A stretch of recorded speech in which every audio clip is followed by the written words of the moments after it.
खुदा बाप, खुदा बेटे और खुदा रूहुल कुद्दस के नाम में आमीन। अजीज़ों, मसीह के नाम में आपकी सलामती हो। चौथा कलमा जो यीशु मसीह की ज़ुबान मुबारका से सलीब के ऊपर अदा हुआ, आइए उसकी तलावत समाअत फरमाएँ। मुक़द्दस मत्ती रसूल की मार्फत लिखा गया जिली बयान, उसका 27वां बाब और उसकी 46वीं आयत। और तीसरे पहर के करीब यीशु ने बड़ी आवाज़ से चिल्ला कर कहा, एली एली लमा शबक्तनी, यानी ऐ मेरे खुदा तूने मुझे क्यों छोड़ दिया। तलावते कलमा मसीह हम सब के लिए बरकत का बाइस हो, आमीन। अजीज़ों, 3 कलमात जो यीशु ने अदा किए, यानी पहला कलमा, दूसरा कलमा और तीसरा कलमा, वो तीनों कलमात 9 से 12 सुबह 9 से 12 बजे के दरमियान में अदा किए गए थे। 12 बजे के बाद जो है, अगर किताब मुक़द्दस का मताला करें तो एक आयत पीछे यानी 45वीं आयत का मताला करें तो लिखा है, और दोपहर से लेकर तीसरे पहर तक तमाम मुल्क में अंधेरा छाया रहा। इससे मुराद ये है कि यरूशलेम शहर और जितना भी मुल्क था उस सब पर अंधेरा छा गया। इससे मुराद ये कतन नहीं है कि पूरी दुनिया में अंधेरा छा गया।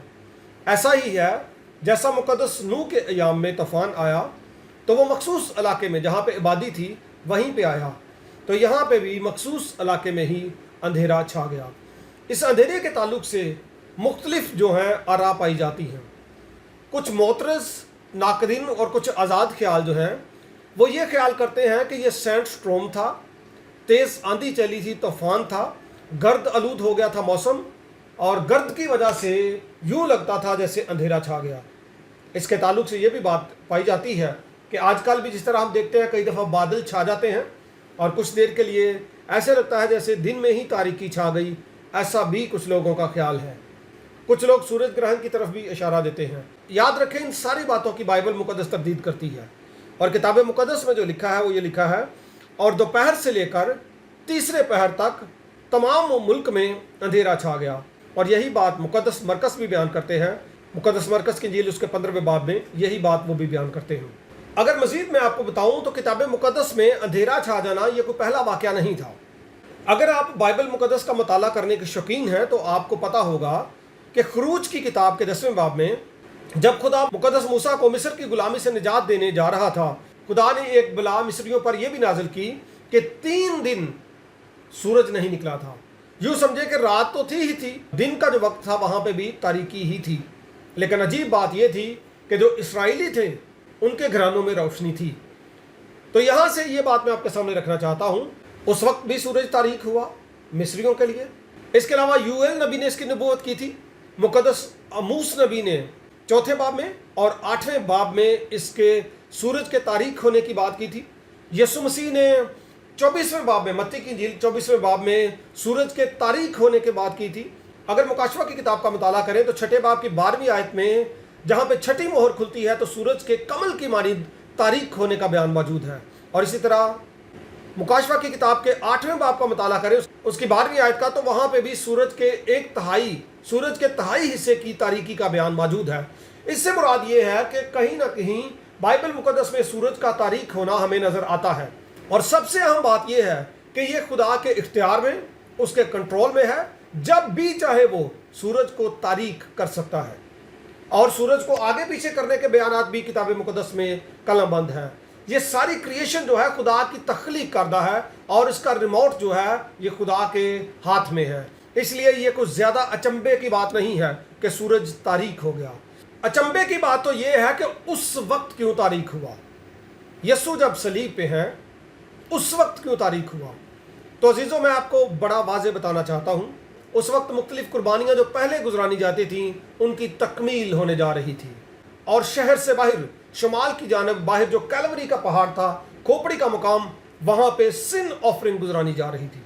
वो बर्रा कुर्बान होने जा रहा था जिसके ताल्लुक से मुक़द्दस यूहन्ना इस्तवागी ने कहा था, यूहन्ना की इंजील 1 बाब उसकी 29वीं आयत में, कि देखो वो खुदा का बर्रा जो जहान के गुनाह उठा ले जाता है। यीशु दुनिया के गुनाह उठा कर ले जा रहा था। रोमियो का खत उसके 5वें बाब की 8वीं आयत में पौलुस रसूल रकम करते हैं कि खुदा ने अपनी मोहब्बत की खूबी हम पर कुछ यूं जाहिर की कि जब हम गुनहगार ही थे तो मसीह हमारी खातिर हुआ। और दूसरा कुरिन्थियों 5वें बाब की 21वीं आयत में लिखा है, वो जो गुनाह से वाकिफ ना था उसी को उसने हमारी खातिर गुनाह ठहराया।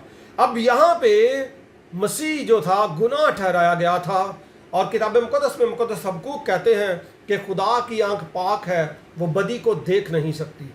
अब पूरी दुनिया के गुनाह यीशु मसीह के ऊपर थे, पूरी दुनिया की गलाजत यीशु मसीह के ऊपर थी। गलतियों का खत 3 बाब की 13वीं आयत में लिखा है, मसीह जो हमारे लिए लानती बना, उसने हमें मूल लेकर शरीयत की लानत से छुड़ा दिया, क्योंकि लिखा है कि जो कोई लकड़ी पर लटकाया गया वो लानती है। यहाँ पे पौलुस रसूल जो हैं इस्तिस्ना की किताब के 21वें बाब की 22वीं और 23वीं आयत का रेफरेंस देते हैं, जहाँ पे लिखा है कि जो लकड़ी पर लटकाया जाएगा वो लानती है। इसके ताल्लुक से मुख्तलिफ लोग मुख्तलिफ एतराज़ भी करते हैं कि यीशु तो लानती है। याद रखें, वो लानती था नहीं और ना ही लानती है, वो मखसूस वक्त के लिए लानती बना। पौलुस रसूल कहते हैं वो था नहीं लेकिन हमारी खातिर लानती बना। अब ये जो लानत थी पूरी दुनिया की, गुनाह था, ये यीशु के ऊपर था। खून उसका बह चुका था। और कफारे के ताल्लुक से अहबार की किताब के 17वें बाब की 11वीं आयत में लिखा है, क्योंकि जिस्म की जान खून में है और मैंने मज़बे पर तुम्हारी जानों के कफारे के लिए उसे तुमको दे दिया कि उससे तुम्हारी जानों के लिए कफारा हो, क्योंकि जान रखने के सबब से ही खून कफारा देता है। यीशु मसीह को जब भाला मारा गया तो जिस्म से खून के साथ पानी भी बह निकला, जिससे मुराद ये था कि जिस्म में अब खून का खात्मा हो चुका है और खून बहाए जाने की बदौलत ही मुआफ़ी थी। खून का बहाया जाना ही कफारे का सबब था। तो मुकम्मल तौर पर यीशु मसीह ने कफारा दे दिया। और अब जब पूरी दुनिया के लिए उसने कफारा दे दिया, जब पूरी दुनिया के गुनाह उसके ऊपर थे, बदी उसके ऊपर थी, तारीकी जो है आम तौर पर बाइबल मुकद्दस के पूरे तनाज़र में अगर आप इसको देखें तो तारीकी से मुराद बदी, गुनाह, बुराई, गुनाहों की दलदल और खुदा से दूरी ही करार दिया गया है। ये तारीकी इसीलिए छाई थी क्योंकि पूरी दुनिया के गुनाह यीशु मसीह के ऊपर थे। मसीह जिस पर्पस के लिए, जिस मकसद के लिए आए थे, वो काम सर अंजाम दिया गया। इस दौरान में यीशु मसीह की ज़ुबान मुबारका से जो अल्फाज आए, वो यीशु चिल्ला उठे। इस अज़ियत को, दुनिया की बदी को अपने ऊपर लेकर यीशु चिल्ला उठे।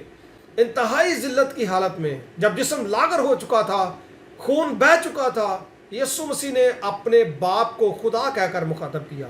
अमूमी एतबार से किताब मुकद्दस में मसीह जो हैं वो खुदा को बाप कहकर मुखातब करते रहे, लेकिन यहाँ पे वो कहते हैं एली एली लमा शबकतनी, जिसका तर्जमा है ऐ मेरे खुदा तूने मुझे क्यों छोड़ दिया।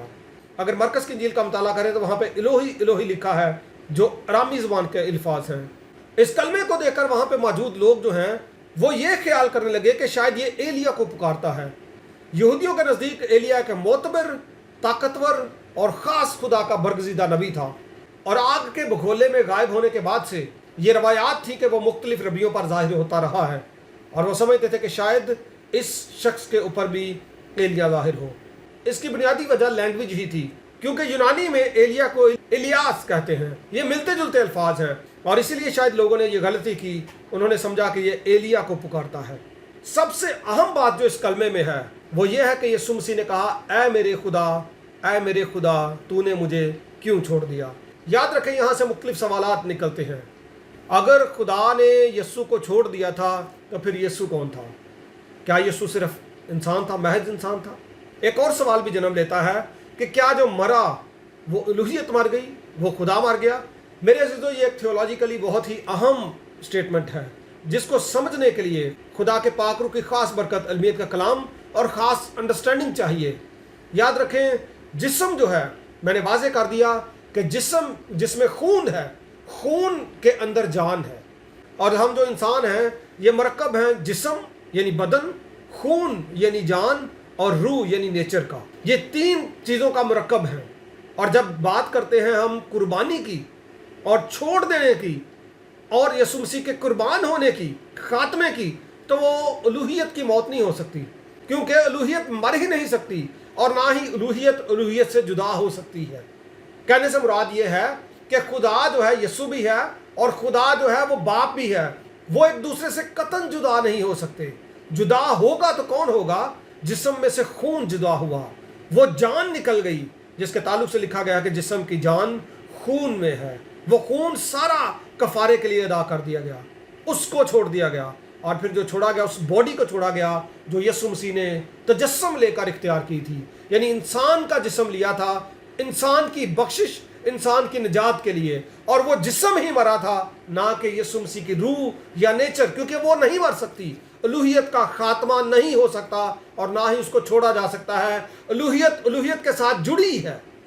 खुदा को बेटे से कोई जुदा नहीं कर सकता, लेकिन उस जिस्म को, उसके अंदर की जान को छोड़ना जरूरी था, ताकि मज़बे के ऊपर सारा खून बहाया जा सके, ताकि वो जिस्म जो यीशु ने लिया था, जो इंसान बना था, वो मुकम्मल तौर पर कुर्बान किया जा सके, ताकि इंसान की बख्शिश हो जाए।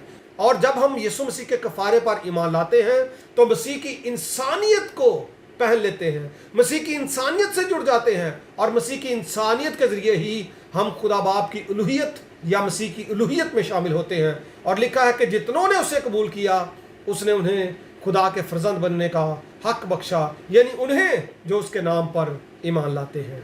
Thank you, God bless you.